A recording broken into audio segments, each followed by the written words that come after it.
ವೀಕ್ಷಕರೇ, ವೃಶ್ಚಿಕ ರಾಶಿಯ ಜೂನ್ ತಿಂಗಳ ಮಾಸ ಭವಿಷ್ಯ. ಜೂನ್ ತಿಂಗಳಲ್ಲಿ ವೃಶ್ಚಿಕ ರಾಶಿಯವರಿಗೆ ಏನು ಫಲ ಸಿಗ್ತಾ ಇದೆ, ಏನು ಪ್ರಯೋಜನ ಇದೆ, ಏನು ಲಾಭವಿದೆ, ಏನು ಎಚ್ಚರಿಕೆಗಳಿದೆ, ಯಾವ ಒಂದು ಸುಲಭವಾದ ಪರಿಹಾರಗಳನ್ನ ಮಾಡಿಕೊಂಡ್ರೆ ಯಶಸ್ಸು ಅನ್ನುವಂಥದ್ದು ಕಾಣುತ್ತೆ ಅನ್ನುವಂಥ ವಿಸ್ತೃತವಾಗಿರತಕ್ಕಂಥ ವಿಷಯವನ್ನ ತಾವು ಈ ವಿಡಿಯೋದಲ್ಲಿ ತಿಳಿದುಕೊಳ್ತಾ ಇರತಕ್ಕಂಥದ್ದು. ತಡ ಮಾಡೋದಿಲ್ಲ, ಡೈರೆಕ್ಟ್ ಆಗಿ ವಿಡಿಯೋ ಸ್ಟಾರ್ಟ್ ಮಾಡೋಣ ಬನ್ನಿ. ವೀಕ್ಷಕರೇ, ವೃಶ್ಚಿಕ ರಾಶಿಯ ಲಾಂಛನ ಬಂದು ಚೇಳು. ಚೇಳಿನ ಒಂದು ಲಾಂಛನ ಆಗಿದೆ. ರಾಷ್ಟ್ರಾಧಿಪತಿ ಕುಜ. ಮತ್ತೆ ಈ ರಾಶಿಯ ದಿಕ್ಕು ಉತ್ತರ ಆಗಿರತಕ್ಕಂಥದ್ದು, ಸ್ತ್ರೀಲಿಂಗದ ರಾಶಿ ಆಗಿರತಕ್ಕಂಥದ್ದು, ಸೌಮ್ಯ ಸ್ವಭಾವದ ರಾಶಿ. ಜೊತೆಗೆ ಈ ರಾಶಿಯ ರತ್ನ ಹವಳ. ಅದೃಷ್ಟದ ಬಣ್ಣ ಕೆಂಪು ಮತ್ತು ಕಿತ್ತಳೆ. ಮಂಗಳ ಮತ್ತು ಗುರು ಅದೃಷ್ಟದ ವಾರಗಳು, ಅಂದ್ರೆ ಮಂಗಳವಾರ ಮತ್ತು ಗುರುವಾರ ಅದೃಷ್ಟದ ವಾರಗಳು ಅಂದ್ರೆ ದಿನಗಳು. ಜೊತೆಗೆ ಶಿವ ಹಾಗೂ ಆಂಜನೇಯ ಸ್ವಾಮಿ ಅದೃಷ್ಟದ ದೇವತೆಗಳಾದ್ರೆ ಅದೃಷ್ಟದ ಸಂಖ್ಯೆ 3, 7, 9. ಅದೃಷ್ಟದ ದಿನಾಂಕ 9, 8, 27 ಆಗಿರತಕ್ಕಂಥದ್ದು. ಇನ್ನು ಮಿತ್ರ ರಾಶಿ ಬಂದು ಕಟಕ, ಮೀನ ಆದ್ರೆ ಶತ್ರು ರಾಶಿ, ಮೇಷ, ಸಿಂಹ, ಧನಸ್ಸು ರಾಶಿ. ಇನ್ನು ಈ ನಕ್ಷತ್ರಗಳು ಯಾವುದು ಅಂತಂದ್ರೆ ವಿಶಾಖ ನಕ್ಷತ್ರದ ಕೊನೆಯ 4ನೇ ಚರಣ, ಅನುರಾಧ ನಕ್ಷತ್ರದ 4 ಚರಣಗಳು, ಜ್ಯೇಷ್ಠ ನಕ್ಷತ್ರದ 4 ಚರಣಗಳು ಸೇರಿರ್ತಕ್ಕಂತಹ ವೃಶ್ಚಿಕ ರಾಶಿ. ಇಂಥ ವೃಶ್ಚಿಕ ರಾಶಿಯವರಿಗೆ ಈ ಒಂದು ಜೂನ್ ತಿಂಗಳಲ್ಲಿ ಏನು ಒಂದು ಫಲ ಸಿಗ್ತಾ ಇದೆ ಅನ್ನುವಂತ ವಿಸ್ತೃತವಾದ ವಿಚಾರವನ್ನ ತಿಳಿಸೋದಕ್ಕಿಂತ ಮುಂಚೆ ಫಸ್ಟ್ ಟೈಮ್ ಚಾನಲ್ ನೋಡ್ತಾ ಇದ್ರೆ ಈ ಕೂಡಲೇ ಈ ಚಾನಲ್ ಸಬ್ಸ್ಕ್ರೈಬ್ ಮಾಡ್ಕೊಳ್ಳಿ, ಬೆಲ್ ಐಕನ್ ಪ್ರೆಸ್ ಮಾಡ್ಕೊಳ್ಳಿ. ಫೇಸ್ಬುಕ್ ಅಲ್ಲೂ ನಮ್ಮ ಚಾನಲ್ ಸಿಗ್ತಾ ಇದೆ, ಫಾಲೋ ಮಾಡ್ಕೊಳ್ಳಿ ಅನ್ನುವಂತ ಮಾತನ್ನ ಹೇಳ್ತಾ, ನೋಡಿ, ಜೂನ್ ತಿಂಗಳಲ್ಲಿ ಬಹಳಷ್ಟು ಒಳ್ಳೆ ಫಲಗಳಂತೂ ಇದೆ. ಅದರ ಜೊತೆಗೆ ಅಷ್ಟೇ ಕೆಲವೊಂದು ಸವಾಲುಗಳು ಕೂಡ ನಿಮ್ಮ ಮುಂದೆ ಇದೆ. ಯಾಕಂತಂದ್ರೆ ಏನೋ ಒಂದು ಮನೆ ಕಟ್ಟಬೇಕು ಅಥವಾ ಮನೆ ಕೊಳ್ಳಬೇಕು, ಅಲ್ಲಿ ಕೆಲವೊಂದು ಯೋಚನೆಗಳು ಬರ್ತವೆ. ಏನೋ ಒಂದು ಆಸ್ತಿ ಖರೀದಿ ಮಾಡ್ಬೇಕು, ಬೆಲೆ ಬಾಳ್ತಕ್ಕಂಥ ವಸ್ತುವನ್ನ ಖರೀದಿ ಮಾಡ್ಬೇಕು ಅಂತಂದ್ರೆ ಹಣಕಾಸಿನ ವಿಚಾರದಲ್ಲಿ ಬರ್ತಕ್ಕಂಥ ದುಡ್ಡು ಸ್ವಲ್ಪ ತಟಸ್ಥ ಆಗುವಂಥದ್ದು.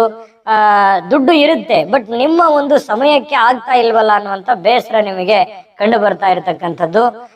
ಕೆಲವೊಂದು ಹಿರಿಯರ ಒಂದು ಆರೋಗ್ಯದ ವಿಚಾರವಾಗಿ ಎಚ್ಚರಿಕೆಯನ್ನ ವಹಿಸ್ಬೇಕಾಗತ್ತೆ. ನಿಮ್ಮ ಆರೋಗ್ಯದ ವಿಚಾರದಲ್ಲೂ ಕೂಡ ಸ್ವಲ್ಪ ಎಚ್ಚರಿಕೆಯನ್ನ ತೆಗೆದುಕೊಂಡ್ರೆ ಬಹಳ ಒಳ್ಳೆಯದು. ವ್ಯಾಪಾರ ಮತ್ತೆ ಉದ್ಯೋಗದಲ್ಲಿ ಒಳ್ಳೆಯ ಒಂದು ಲಾಭಗಳು, ಪ್ರಯೋಜನಗಳು ನಿಮಗೆ ಕಂಡು ಬರ್ತಾ ಇರತಕ್ಕಂಥದ್ದು. ಸ್ವಲ್ಪ ಗೊಂದಲದಲ್ಲಿ ಕಂಡು ಬರ್ತವೆ. ಯಾವುದೇ ಒಂದು ವ್ಯವಹಾರ ಇರ್ಲಿ, ವಹಿವಾಟಿರ್ಲಿ, ಏನೋ ಕೊಡುಕೊಳ್ಳುವಿಕೆ ಇರ್ಲಿ, ಯಾವುದೇ ಒಂದು ವಿಚಾರಕ್ಕೆ ಸಂಬಂಧಪಟ್ಟಂತಹ ಕೆಲಸಗಳು ಅಸ್ಪಷ್ಟತೆ, ಸ್ವಲ್ಪ ಗೊಂದಲದಲ್ಲಿ ಇರ್ತವೆ. ಆದ್ರೆ ರಿಸಲ್ಟ್ ತುಂಬಾ ಚೆನ್ನಾಗಿರುತ್ತೆ. ಕೊನೆಯಲ್ಲಿ ಆ ಸಮಸ್ಯೆಗಳಿಂದ ಹೊರಗಡೆ ಬರಲಿಕ್ಕೆ ನಿಮಗೆ ಅನುಕೂಲ ಅನ್ನುವಂಥದ್ದು ಆಗತ್ತೆ. ನೀವು ಚಿಂತೆ ಮಾಡುವಂತ ಅವಶ್ಯಕತೆ ಇಲ್ಲ. ಇನ್ನು ನಿರುದ್ಯೋಗಿಗಳಿಗೆ, ಏನೋ ಎಜುಕೇಶನ್ ಕಂಪ್ಲೀಟ್ ಮಾಡಿದಿರಿ, ಉದ್ಯೋಗ ಹುಡುಕ್ತಾ ಇದ್ರಿ, ಅಥವಾ ಸ್ವಂತ ಬಿಸ್ನೆಸ್ ಮಾಡಬೇಕು ಅಂತ ಅನ್ಕೊಂಡಿದಿರಿ, ಎದರಲ್ಲೂ ಇನ್ವೆಸ್ಟ್ಮೆಂಟ್ ಮಾಡ್ಕೋಬೇಕು ಅಂತ ಅನ್ಕೊಂಡಿದಿರಿ, ಖಂಡಿತವಾಗ್ಲೂ ಮಾಡ್ಬೋದು. ಪಕ್ಕಾ ಪ್ಲಾನ್ ಮಾಡಿಕೊಂಡು ನೀವೇನಾದ್ರೂ ಫೀಲ್ಡಿಗೆ ಇಳಿದ್ರೆ 100% ಅದರಲ್ಲಿ ಸಕ್ಸಸ್ ಕಾಣೋವರೆಗೆ ನೀವು ಬಿಡುವಂತ ವ್ಯಕ್ತಿತ್ವ ಅಲ್ಲ. ಹಾಗಾಗಿ ಪ್ರಯತ್ನ ನಿರಂತರವಾಗಿರ್ಲಿ, ಪ್ಲಾನ್ ಕರೆಕ್ಟ್ ಆಗಿ ಮಾಡ್ಕೊಂಡು ಮಾಡಿದ್ರೆ 100% ನಿಮಗೆ ಲಾಭ ಅನ್ನುವಂಥದ್ದಾಗತ್ತೆ, ಪ್ರಯೋಜನ ಅನ್ನುವಂಥದ್ದಾಗತ್ತೆ. ಸ್ವಲ್ಪ ಉದ್ಯೋಗಕ್ಕಾಗಿ ಏನಾದ್ರೂ ನೀವು ದೊಡ್ಡ ಮಟ್ಟದ ದುಡ್ಡನ್ನ ಇನ್ವೆಸ್ಟ್ ಮಾಡ್ತಾ ಇದ್ರಿ ಅಂತಂದ್ರೆ ಖಂಡಿತ ಮಾಡಿ. ಆದ್ರೆ ಆ ಒಂದು ಸ್ಥಿತಿಗತಿಗಳನ್ನ ನೋಡ್ಕೊಳ್ಳಿ, ನಿಮ್ಮ ಹಣಕಾಸಿನ ಒಂದು ಫೈನಾನ್ಸಿಯಲ್ ಕಂಡೀಷನ್ ಅನ್ನ ನೋಡ್ಕೊಳ್ಳಿ. ಜೊತೆಗೆ ನೀವು ತರುವಂತ ದುಡ್ಡು ಎಷ್ಟು ಸರಿ ಇದೆ, ಅಥವಾ ಅದರ ಬಡ್ಡಿ ಯಾವ ತರ ಇದೆ, ನಾನು ವಾಪಸ್ ಯಾವ ರೀತಿ ತೀರಿಸ್ಬೋದು, ನಾನು ಎಷ್ಟು ಕಾನ್ಫಿಡೆನ್ಸ್ ಆಗಿದ್ದೀನಿ, ಈ ಸಂದರ್ಭದಲ್ಲಿ ನಾನು ಮಾಡುವಂತ ಕೆಲಸ ಒಗ್ಗತ್ತಾ, ಅಥವಾ ನಾನು ಅದನ್ನ ಕಂಪ್ಲೀಟ್ ಮಾಡ್ತೀನ, ಇದನ್ನೆಲ್ಲವನ್ನು ಮ್ಯಾಟರ್ ಆಗುತ್ತೆ. ಇದ್ರ ಬಗ್ಗೆ ಒಂದು ಯೋಚನೆ ಮಾಡಿಕೊಂಡು ನೀವು ಅದಕ್ಕೆ ಕೈ ಹಾಕುವಂಥದ್ದು ಬಹಳ ಒಳ್ಳೆಯದು. ಮತ್ತು ಖರ್ಚಿಗೆ ಕಡಿವಾಣವನ್ನ ಹಾಕಬೇಕು. ಯಾಕಂತಂದ್ರೆ ಇತ್ತೀಚಿನ ದಿನಗಳಲ್ಲಿ ಸಿಕ್ಕಾಪಟ್ಟೆ ಖರ್ಚಾಗ್ತಾ ಇದೆ, ದುಡ್ಡು ಬರ್ತಾ ಇದೆ, ಹೋಗುವಂಥದ್ದು ಕೂಡ ಗೊತ್ತಾಗ್ತಾ ಇಲ್ಲ. ಸಿಕ್ಕಾಪಟ್ಟೆ ಖರ್ಚಾಗ್ತಾ ಇರೋದ್ರಿಂದ ಖರ್ಚಿಗೆ ಅಂಕುಶವನ್ನ ಹಾಕುವಂತ ಪ್ರಯತ್ನವನ್ನ ನೀವು ಮಾಡಬೇಕಾಗತ್ತೆ. ಮತ್ತು ಸ್ವಲ್ಪ ಯಾವುದೇ ಒಂದು ಕೊಡುಕೊಳ್ಳುವಿಕೆ ವ್ಯವಹಾರ ಮಾಡ್ತಾ ಇದ್ದೀರಾ, ಯಾರನ್ನೋ ನಂಬಿ ನೀವು ದುಡ್ಡು ಕೊಡ್ತಾ ಇದ್ದೀರಾ, ಯಾವುದೋ ಒಂದು ಬೆಲೆ ಬಾಳುವಂತ ವಸ್ತುವನ್ನ ತಗೊಂಡ್ಬರ್ತಾ ಇದ್ದೀರಾ, ಅಥವಾ ಎಲ್ಲೋ ಒಂದ್ ಕಡೆ ಸೇಫ್ ಆಗಿ ತೆಗೆದಿಡ್ತಾ ಇದ್ದೀರಾ, ಸ್ವಲ್ಪ ಇಂಥದ್ರ ಬಗ್ಗೆ ಎಚ್ಚರಿಕೆಯನ್ನು ವಹಿಸ್ಬೇಕು. ಯಾರಿಗೋ ಕೊಟ್ಟಲ್ಲೇ ಕೆಲವೊಂದು ಮೋಸಗಳಾಗುವಂಥದ್ದು, ಇಟ್ಟಲ್ಲೇ ಮಿಸ್ ಆಗುವಂತ ವಸ್ತುಗಳು, ಈ ರೀತಿಯಾಗಿರ್ತಕ್ಕಂಥ, ಅಥವಾ ಯಾವುದೋ ಒಂದು ವ್ಯವಹಾರದಲ್ಲಿ ಮಾಡಿರ್ತೀರಿ ಕೆಲಸನ, ಅದು ನೀವು ಅದರಲ್ಲಿ ಸಿಕ್ಕಾಕೊಳ್ಳುವಂತ ಸನ್ನಿವೇಶಗಳು, ಈ ತರ ಎಲ್ಲ ಸಮಸ್ಯೆಗಳು ಇರ್ತವೆ. ಸ್ವಲ್ಪ ಇದ್ರ ಬಗ್ಗೆ ಗಮನವನ್ನ ಹರಿಸ್ತಕ್ಕಂಥದ್ದು ಬಹಳ ಒಳ್ಳೆಯದು. ಇನ್ನು ಸ್ವಲ್ಪ ವಾಹನ ಚಾಲನೆ ಮಾಡುವಾಗ ಎಚ್ಚರಿಕೆಯಿಂದಿರಿ. ನಾನು ಎಲ್ಲರಿಗೂ ಹೇಳಿರ್ತೀನಿ, ಬಟ್ ನೀವು ಎಚ್ಚರಿಕೆಯಿಂದಿರಿ. ಅಂಥದ್ದೇನು ದೊಡ್ಡ ಸಮಸ್ಯೆ ಇಲ್ಲದೆ ಇದ್ರು ಕೂಡ ಬೇಜವಾಬ್ದಾರಿ ಅನ್ನುವಂಥದ್ದು ಇರಬಾರ್ದು. ವೃಶ್ಚಿಕ ರಾಶಿಯವರಂತ ಅಷ್ಟೇ ಅಲ್ಲ, ಎಲ್ಲ ಒಂದು ಜನಗಳು ಯಾವುದೇ ಒಂದು ವೆಹಿಕಲ್ ಅನ್ನ ನಾವು ಪ್ರಯಾಣ ಮಾಡ್ತಾ ಇದೀವಿ ಅಂತಂದ್ರೆ ಸ್ವಲ್ಪ ಎಚ್ಚರಿಕೆಯನ್ನ ವಹಿಸಿ ಡ್ರೈವಿಂಗ್ ಮಾಡುವಂತ ಪ್ರಯತ್ನವನ್ನು ಮಾಡ್ಕೊಳ್ಳಿ. ಜೊತೆಗೆ ಕೆಲವೊಂದು ಮಾನಸಿಕವಾಗಿರ್ತಕ್ಕಂಥ ಗೊಂದಲಗಳಿರುತ್ತೆ, ಮನಸ್ಸಿನಲ್ಲೇ ಕೆಲವೊಂದು ಚಿಂತೆಗಳಿರುತ್ತೆ, ಯೋಚನೆಗಳಿರುತ್ತೆ. ಏನಪ್ಪ ನಾನು ಅಂದ್ಕೊಂಡಂತ ಕೆಲಸ ಆಗುತ್ತಾ, ಸರಿಯಾದ ಸಮಯಕ್ಕಾಗುತ್ತಾ, ಆಗದೆ ಇದ್ರೆ ಏನ್ ಮಾಡ್ಲಿ ಅನ್ನುವಂತ ಕೆಲವೊಂದು ಗೊಂದಲಗಳಿರ್ತವೆ. ಚಿಂತೆ ಮಾಡ್ಲಿಕ್ಕೆ ಹೋಗ್ಬೇಡಿ, ಖಂಡಿತವಾಗ್ಲೂ ಶೀಘ್ರದಲ್ಲೇ ಕೆಲವೊಂದು ಸಮಸ್ಯೆಗಳಿಗೆ ಪರಿಹಾರ ಅನ್ನುವಂಥದ್ದು ಸಿಗುತ್ತೆ. ಧೈರ್ಯಂ ಸರ್ವತ್ರ ಸಾಧನಂ. ಇನ್ನು ಅದ್ಭುತವಾದ ವಿಚಾರಗಳನ್ನ ತಿಳಿಸುವಂತದ್ದಿದೆ. ಅದಕ್ಕಿಂತ ಮುಂಚೆ ಅದ್ಭುತವಾದಂತಹ ಒಂದು ವಿಡಿಯೋ ಇದೆ, ನೋಡ್ಕೊಂಬನ್ನಿ. ವೀಕ್ಷಕರೇ, ನೀವಿನ್ನೂ ನಿಮ್ಮ ಜಾತಕ ಬರಸೇ ಇಲ್ವಾ? ನಿಮ್ಮ ಮಕ್ಕಳ ಜಾತಕ ನೀವಿನ್ನೂ ತೆಗೆದುಕೊಂಡೇ ಇಲ್ವಾ?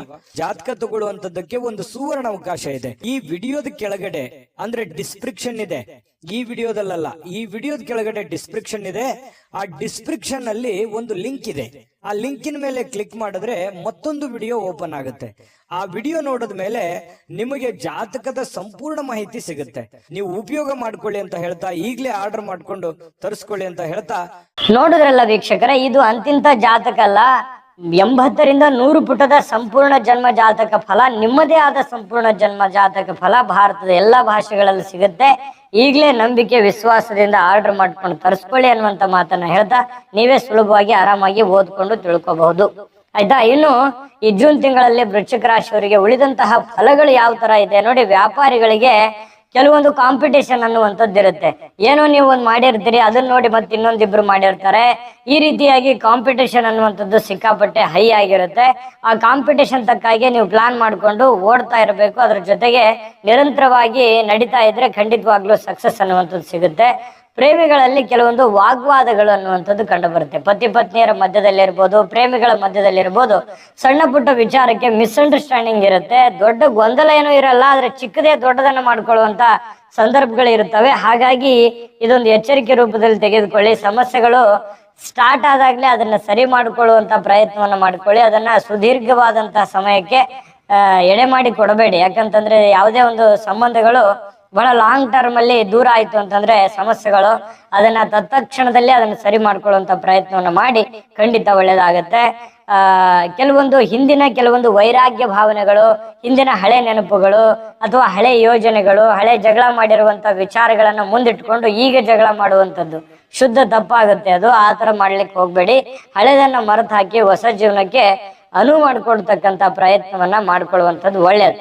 ಇನ್ನು ಆಧ್ಯಾತ್ಮಿಕದತ್ತ ಬಹಳಷ್ಟು ಒಲವು ಕಂಡು ಬರುತ್ತೆ. ಏನೋ ಒಂಥರ ದಾನ ಧರ್ಮಗಳನ್ನ ಮಾಡ್ತಕ್ಕಂಥದ್ದು, ಪರೋಪಕಾರ ಪರಸಹಾಯ ಮಾಡುವಂಥದ್ದು, ಸಾರ್ವಜನಿಕ ವಲಯದಲ್ಲಿ ಬೆರೆಯುವಂಥದ್ದು. ವೃಶ್ಚಿಕ ರಾಶಿಯವರು ಅಂದ ತಕ್ಷಣ ಕೇಳ್ಬೇಕಾ, ಯಾವುದೋ ಒಂದು ಕಷ್ಟ ಅಂತ ಬಂದ ತಕ್ಷಣ ನಿಮಗಿಲ್ದೇ ಇದ್ರು ಪರವಾಗಿಲ್ಲ, ಬೇರೆಯವ್ರಿಗೆ ಹೆಲ್ಪ್ ಮಾಡುವಂತ ಹೆಲ್ಪಿಂಗ್ ನೇಚರ್ ಇರುವಂತ ವ್ಯಕ್ತಿಗಳು, ಅದು ಪುರುಷರೇ ಇರ್ಬೋದು, ಸ್ತ್ರೀಯರೇ ಇರ್ಬೋದು. ಹಾಗಾಗಿ ಸ್ವಲ್ಪ ಹೆಲ್ಪಿಂಗ್ ನೇಚರ್ ಜಾಸ್ತಿ ಆಗುತ್ತೆ. ಈ ಸ್ವಲ್ಪ ಆಧ್ಯಾತ್ಮದ ಕಡೆ ಒಲವು ಜಾಸ್ತಿ ಆಗುತ್ತೆ. ದೇವರು ದಿಂಡ್ರು ಪೂಜಾ ಪುನಸ್ಕಾರ ಈ ರೀತಿ ಮಾಡ್ತಕ್ಕಂಥದ್ದು, ವೇದ ಉಪನಿಷತ್ತುಗಳನ್ನ ಓದುವಂಥದ್ದು, ಇಂಥದ್ದನ್ನ ಬಹಳಷ್ಟು ಜನರಿಗೆ ಕಂಡು ಬರುತ್ತೆ. ಇನ್ನು ನೌಕರಿಯಲ್ಲಿ ಜವಾಬ್ದಾರಿ ಅಧಿಕ ಆಗುತ್ತೆ. ಸರ್ಕಾರಿ ಅರಸರಕಾರಿಯಲ್ಲಿ ಕೆಲಸ ಮಾಡ್ತಕ್ಕಂಥವ್ರಿಗೆ ಸ್ವಲ್ಪ ಜವಾಬ್ದಾರಿ ಅನ್ನುವಂಥದ್ದು ಹೆಚ್ಚಾಗುತ್ತೆ. ಏನೋ ಹೆಚ್ಚಿನ ಕೆಲಸದ ಒತ್ತಡ ಬರ್ಬೋದು, ಅಥವಾ ಹೆಚ್ಚಿನ ಸ್ಥಾನಮಾನಗಳು ಕೂಡ ಸಿಗುವಂತ ಸನ್ನಿವೇಶಗಳಿದೆ. ಆಸ್ತಿಯ ವಿಚಾರಕ್ಕಾಗಿ ಸಹೋದರರೊಂದಿಗೆ ಕೆಲವೊಂದು ಸಣ್ಣ ಪುಟ್ಟ ವ್ಯಾಜ್ಯಗಳು, ಕೋರ್ಟು ಕಚೇರಿ ಕಾನೂನಿನಂತಹ ತೊಡಕುಗಳು ಕೆಲವೊಂದು ಜನರಿಗೆ ಕಂಡು ಬರುತ್ತೆ. ಜೊತೆಗೆ ಈ ಸ್ವಲ್ಪ ಹಣವನ್ನ ಖರ್ಚು ಮಾಡುವಂತ ವಿಚಾರಕ್ಕೆ ಸ್ವಲ್ಪ ಅಂಕುಶವನ್ನ ಹಾಕುವಂತ ಪ್ರಯತ್ನವನ್ನ ಮಾಡ್ಕೊಳ್ಳಿ. ಆರ್ಥಿಕವಾಗಿರ್ತಕ್ಕಂಥ ಹಿಂಜರಿತಕ್ಕೆ ಒಳಗಾಗ್ಬೋದು. ನೀವು ಏನಾದ್ರೂ ಲಂಗು ಲಗಾಮಿಲ್ದೆ ದುಡ್ಡನ್ನ ಖರ್ಚು ಮಾಡಿದ್ರೆ ಸಮಸ್ಯೆಗಳು, ಸ್ವಲ್ಪ ಎಚ್ಚರಿಕೆಯಿಂದ ಇರುವಂತದ್ದು ಒಳ್ಳೇದು. ಹಿತಶತ್ರುಗಳಿಂದ ವ್ಯಾಪಾರದಲ್ಲಿ ಸ್ವಲ್ಪ ಅಂದ್ರೆ ನೀವು ಮಾಡುವಂತ ಕೆಲಸ ಕಾರ್ಯಗಳಲ್ಲಿ ಸ್ವಲ್ಪ ಮೋಸ ಆಗುವಂತ ಸನ್ನಿವೇಶಗಳಿರುತ್ತೆ. ಸ್ವಲ್ಪ ಯಾರನ್ನು ನಿಮ್ಮ ಏನೋ ಒಳಗಿನ ಗುಟ್ಟಿರ್ತದಲ್ಲ ಅದನ್ನ ಬಿಟ್ಟು ಕೊಡ್ಲಿಕ್ಕೆ ಹೋಗ್ಬೇಡಿ. ವೃಶ್ಚಿಕ ರಾಶಿಯವರು ಅಂದ ತಕ್ಷಣ ತುಂಬಾ ಸಸ್ಪೆನ್ಸ್ ಇರುವಂತ ವ್ಯಕ್ತಿತ್ವ, ಆದ್ರೂ ಕೂಡ ಕೆಲವೊಂದು ಸಂದರ್ಭದಲ್ಲಿ ಬಾಯ್ ಬಿಟ್ಟು ಹೇಳ್ಬಿಡ್ತೀರಿ. ಅದನ್ನ ಅಷ್ಟು ಒಳ್ಳೇದಲ್ಲ. ಯಾರ ಹತ್ರ ಹೇಳ್ಬೇಕು, ಯಾರ ಹತ್ರ ಹೇಳ್ಬಾರ್ದು, ನಿಮ್ಮ ಒಳಗಿನ ಗುಟ್ಟುಗಳನ್ನ ಗುಟ್ಟಾಗೆ ಇಟ್ಕೊಳ್ಳುವಂತ ಪ್ರಯತ್ನವನ್ನ ಮಾಡ್ಕೊಳ್ಳೋದು ಒಳ್ಳೇದು. ಅನವಶ್ಯಕವಾಗಿರತಕ್ಕಂತ ವಸ್ತುಗಳನ್ನ ಖರೀದಿ ಮಾಡಿ ದುಡ್ಡನ್ನ ಹಾಳು ಮಾಡ್ಕೊಳಕ್ ಹೋಗ್ಬೇಡಿ. ಏನೋ ಖರ್ಚು ಮಾಡ್ತಾ ಇದೀರಿ ಅಂತಂದ್ರೆ ನಿಮ್ಗೆ ಅದ್ರ ಅವಶ್ಯಕತೆ ಇತ್ತು ಅಂತಂದ್ರೆ ನೀವು ಹಣವನ್ನ ಇನ್ವೆಸ್ಟ್ಮೆಂಟ್ ಮಾಡಿ, ಅದಕ್ಕೊಂದು ಅರ್ಥ ಇರುತ್ತೆ. ಭೋಗದ ವಸ್ತುಗಳನ್ನ ಖರೀದಿ ಮಾಡಿಕೊಂಡು ಹಣವನ್ನ ಖರ್ಚು ಮಾಡುವಂತದ್ದು ಒಳ್ಳೇದಲ್ಲ. ಅದ್ರ ಬಗ್ಗೆ ಗಮನದಲ್ಲಿರ್ಲಿ. ರಾಜಕೀಯ ವ್ಯಕ್ತಿಗಳಿಗೆ ಅವಕಾಶಗಳು ತುಂಬಾ ಚೆನ್ನಾಗಿರುತ್ತೆ, ಆದ್ರೆ ಅದು ಕಾಂಪಿಟೇಷನ್ ಸಿಕ್ಕಾಪಟ್ಟೆ ಇರುತ್ತೆ. ಎಲ್ಲಿ ಅವಕಾಶ ಮಿಸ್ ಆಗ್ಬಿಡ್ತೇನೋ ಅನ್ನುವಂತ ಭಯಗಳು ಕೂಡ ಕೆಲವೊಂದು ಜನರಿಗೆ ಕಾಡುವಂತಹ ಸಾಧ್ಯತೆಗಳು ಕಂಡು ಬರ್ತಾ ಇರತಕ್ಕಂಥದ್ದು. ಒಟ್ಟಾರೆಯಾಗಿ ಈ ಜೂನ್ ತಿಂಗಳಲ್ಲಿ ವೃಶ್ಚಿಕ ರಾಶಿಯವರಿಗೆ ಒಳ್ಳೆ ಫಲ ಇದೆ. ಆದ್ರೆ ಕೆಲವೊಂದು ಎಚ್ಚರಿಕೆಗಳನ್ನ ನೀವು ಅದನ್ನ ಸರಿಯಾಗಿ ಫಾಲೋ ಮಾಡಿದ್ರಿ ಅಂತಂದ್ರೆ ನೀವು ಅಂದುಕೊಂಡಿದ್ಕಿಂತ ಅದ್ಭುತವಾದ ಫಲಗಳು ನಿಮ್ಗೆ ಸಿಗುವಂತ ಸಾಧ್ಯತೆಗಳಿದೆ ಅನ್ನುವಂಥದ್ದಂತೂ ಸ್ಪಷ್ಟವಾಗಿದೆ. ಇನ್ನು ಅದ್ಭುತವಾದ ಪರಿಹಾರಗಳನ್ನು ತಿಳಿಸ್ಕೊಡೋಣ. ಅದಕ್ಕಿಂತ ಮುಂಚೆ ನೀವು ಈ ಚಾನಲ್ ಸಬ್ಸ್ಕ್ರೈಬ್ ಮಾಡ್ಲಿಲ್ಲ ಅಂದ್ರೆ ಸಬ್ಸ್ಕ್ರೈಬ್ ಮಾಡ್ಕೊಳ್ಳಿ. ಜೊತೆಗೆ ಈ ವಿಡಿಯೋ ನಿಮ್ಗೆ ಉಪಯೋಗ ಆಗಿದೆ ಅಂತ ಭಾವಿಸಿದೀವಿ. ಉಪಯೋಗ ಆಗಿದ್ರೆ ಲೈಕ್ ಮಾಡಿ, ಶೇರ್ ಮಾಡಿ, ನಮ್ಮ ಚಾನಲ್ ಸಬ್ಸ್ಕ್ರೈಬ್ ಮಾಡ್ಕೊಳ್ಳೋದನ್ನ ಮರಿಬೇಡಿ. ಜೊತೆಗೆ ಈ ವಿಡಿಯೋದ ಕೆಳಗಡೆ ಡಿಸ್ಕ್ರಿಪ್ಷನ್ ಲಿಂಕ್ ಇದೆ, ಅಲ್ಲೂ ಕೂಡ 12 ರಾಶಿಯವರ ಜೂನ್ ತಿಂಗಳ ಮಾಸ ಭವಿಷ್ಯ ಸಿಗುತ್ತೆ. ನಿಮಗ್ ಬೇಕಾಗಿರುವಂತ ವಿಡಿಯೋಗಳನ್ನ ನೋಡ್ಕೊಂಡು ತಿಳ್ಕೊಳ್ಳಿ ಅನ್ನುವಂತ ಮಾತನ್ನ ಹೇಳ್ತಾ ಬನ್ನಿ. ಹಾಗಿದ್ರೆ ಪರಿಹಾರ ಏನ್ ಮಾಡ್ಕೋಬೇಕು ನೋಡಿ. ಈ ಜೂನ್ ತಿಂಗಳಲ್ಲಿ ವೃಶ್ಚಿಕ ರಾಶಿಯವರು ಬ್ರಾಹ್ಮಣರಿಗೆ ವಸ್ತ್ರದಾನ, ಅನ್ನದಾನ ಮಾಡತಕ್ಕಂಥದ್ದು ಬಹಳ ಒಳ್ಳೆಯದು. ಪಶು ಪಕ್ಷಿಗಳಿಗೆ ಆಹಾರವನ್ನ ನೀಡ್ತಕ್ಕಂಥದ್ದು, ವೇದೋಕ್ತ ಬ್ರಾಹ್ಮಣರ ಸೇವೆಯನ್ನ ಮಾಡುವಂಥದ್ದು, ಅವರಿಗೆ ವಸ್ತ್ರನ ದಾನವನ್ನ ಮಾಡ್ತಕ್ಕಂಥದ್ದು, ಜೊತೆಗೆ ಶ್ರೀ ಗುರು ರಾಘವೇಂದ್ರ ಸ್ವಾಮಿಯನ್ನ ಆರಾಧನೆ ಮಾಡ್ತಕ್ಕಂಥದ್ದು, ರಾಘವೇಂದ್ರ ಸ್ವಾಮಿಯ ದರ್ಶನ ಮಾಡಿಕೊಳ್ಳುವಂತ ಪ್ರಯತ್ನವನ್ನ ಮಾಡ್ಕೊಳ್ಳಿ. ಬಹಳಷ್ಟು ಒಳ್ಳೆಯ ಫಲಗಳು ನಿಮಗೆ ಸಿಗ್ತಾ ಇರತಕ್ಕಂಥದ್ದು. ತುಂಬಾ ಸುಲಭವಾದ ಪರಿಹಾರಗಳಿದಾವೆ, ಮಾಡ್ಕೊಳ್ಳಿ. ಖಂಡಿತವಾದಂತಹ ಒಳ್ಳೆಯ ಫಲಗಳನ್ನ ಪಡ್ಕೊಳ್ಳಿ. ತಾಯಿ ಅನ್ನಪೂರ್ಣೇಶ್ವರಿ ಸಕಲ ಅಷ್ಟೈಶ್ವರ್ಯಗಳನ್ನ ಕೊಟ್ಟು ಕರುಣಿಸ್ಲಿ ಅಂತ ಪ್ರಾರ್ಥನೆ ಮಾಡ್ಕೊಳ್ತಾ ಸರ್ವೇ ಜನಃ ಸುಖಿನೋ ಭವಂತು.